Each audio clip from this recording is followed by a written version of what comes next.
কিও ভাইয়া কেমন উপভোগ করলেন টিকাটা সাব্বির রহমান বেয়াদব সাব্বির রহমানের 33 বলে অনবদ্য এক 82 রানের ইনিংস, যেখানে ছিল 9টা ছক্কার মার এবং 3টা চার।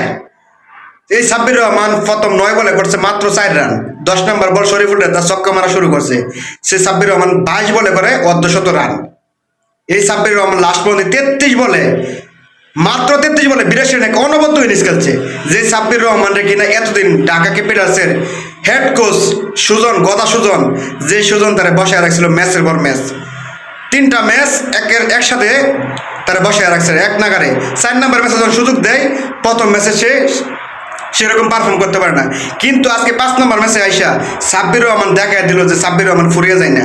যে সাব্বির রহমানকে বাংলাদেশ ক্রিকেটে হার্ড হিটার নামে চিনে, যে সাব্বির রহমানের ফ্যান ফলোয়ার সবাই কিনা ঢাকাকে বলতেছে ঢাকাকে বয়কট করবো সাব্বির রহমানকে যদি পরবর্তীতে আমরা যে ম্যাচে না দেখতে পারি। এই সাব্বির রহমান 5 নম্বর ম্যাচে এসে দেখা দিল যে কিরকম তাণ্ডব, কিরকম জিত আর কিরকম পারফরমেন্স সে তার ব্যাটের মধ্যে ছিল। এই সাব্বির রহমানের আজকের ইনিংসটা যখন দেখতেছিলাম তখন মনে পড়ে দেখলো সাব্বির রহমান একটা সময় রাজশাহীর হয়ে 122 রানে একটা অনবদ্য ইনিংস খেলছে। আজকে মনে হয় যে সেরকম একটা পুনরাবৃত্তি হইতে যাইতেছে সাব্বির রহমানের ব্যাট থেকে, কিন্তু লাস্ট পর্যন্ত বল ছিল না, যার জন্য হয়তো বা সাব্বির রহমানের ইনিংসটা আর বড় হয় নাই বা সেঞ্চুরি হতে পারতো। যদি বল থাকতো সাব্বির রহমান আজকে যেরকম মাইটটা শুরু করছে আর যেরকম পারফরমেন্স দেখা যাচ্ছে মনে হয় সেঞ্চুরি হয়ে যেত গা। যে সাব্বির রহমান এবং নুরুল হাসান সোহান আজকের দিনটাই একদম দেখিয়ে দিল বিপিএল এর আমেজ ফিরে পাইতে সাব্বির রহমানের এরকম ব্যাটিং এবং নুরুল হাসানের এরকম ব্যাটিংয়েই পারে বিপিএল এর আমেজ ফিরে আনতে। আমরা চাই সাব্বির রহমান প্রতি ম্যাচে এরকম একটা ইনিংস খেলুক ঢাকার হইয়া। ঢাকা আজকে প্রথম 10 ওভারে মাত্র 70+ রান করে প্রথম 10 ওভারে। যে সাব্বির রহমান 3 উইকেট হারানোর পর সাব্বির রহমান ক্রিজে আসার পরে প্রথম 9টা বল সে দেখার পরে মাত্র 3 রান করে। 10 নম্বর বল থেকে সে মাইশ শুরু করে।